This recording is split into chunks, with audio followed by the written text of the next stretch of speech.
ओम शांति। सभी बोलेंगे ओम शांति।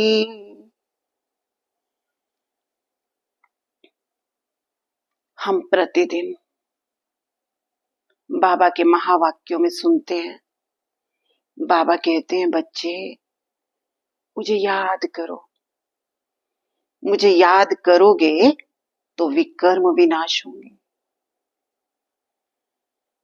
मुझे याद करोगे तो तुम्हारे पाप कटेंगे, निरोगी बनेंगे।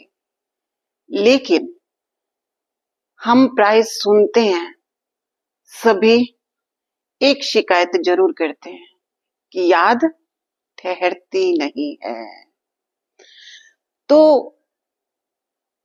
याद ठहरे कैसे? कभी कभी तो बाबा भी कहते हैं तुम्हें इतने जन्मों के बाद स्वयं भगवान बाप मिला है, फिर भी तुम उसको याद नहीं कर सकते हो, तुमको शर्म नहीं आती है। तो संकल्प भी करते हैं, प्रयत्न भी करते हैं, पुरुषार्थ में लगे रहते हैं, पर शिकायत जस की तस की याद ठहरती नहीं है। तो आखिर याद की विधि क्या है, कैसे याद ठहरे?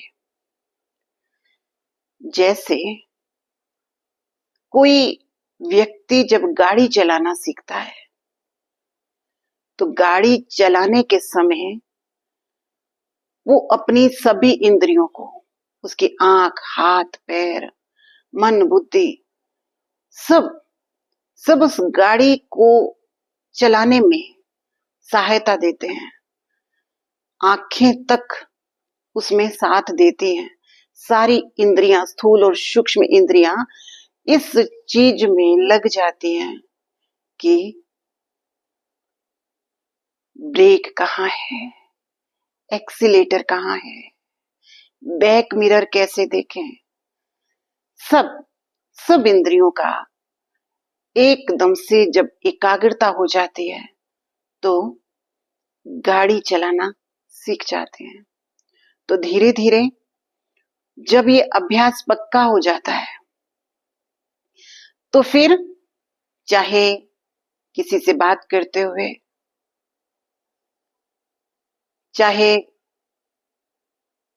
कभी कभी किसी और काम में बिजी रहते हुए भी गाड़ी को ड्राइव कर लेते हैं, क्योंकि अभ्यास पक्का कर लिया ना। जब तक अभ्यास कर रहे थे तब तक सिर्फ एक ही काम था, सारी इंद्रियों का एक साथ एकाग्रता, केवल गाड़ी पर नियंत्रण कैसे करें, गाड़ी को कैसे चलाएं। लेकिन जैसे ही अभ्यास पूरा हुआ फिर हर इंद्रिय अपने अपने कार्य को कर रही है, लेकिन हम सब कार्य करते हुए भी गाड़ी को ड्राइव कर पा रहे हैं। ऐसे ही पहले आवश्यकता है बैठकर याद करने की। तो हमारी बैठक कैसी हो, विधि से सिद्धि कैसे मिले?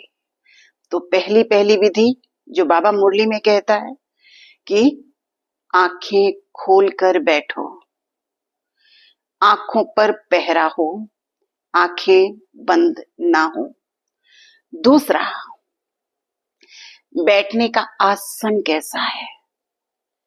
क्या मैं अपनी स्थूल इंद्रियां यानी पैर, हाथ, शरीर के सभी अंगों को याद की विधि में शामिल कर रही हूं? जैसे साकार में ब्रह्मा बाबा को देखो, ब्रह्मा बाबा के चित्र को देखो तो बाबा आलती पालती मारे हुए हैं, अपनी आंखों को एक बाप की याद में मगन, एक की लगन में मगन, एक की याद में खोए हुए। तो क्या मेरी बैठने की विधि भी ऐसी है? याद में बैठते समय आसन बहुत सहज हो,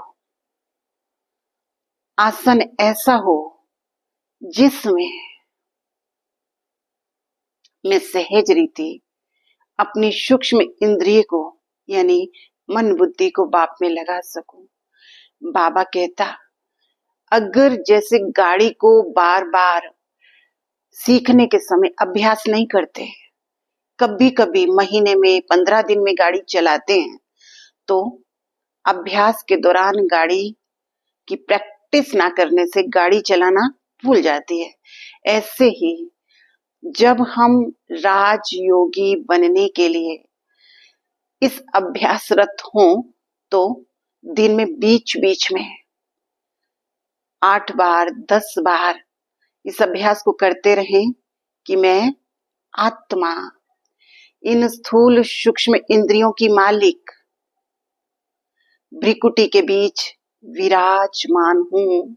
मैं शांत स्वरूप हूं, आनंद स्वरूप हूं और मैं महाज्योति परम पिता परमात्मा शांति के सागर की संतान हूं।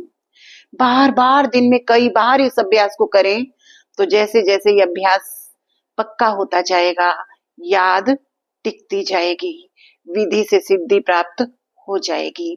ओम शांति।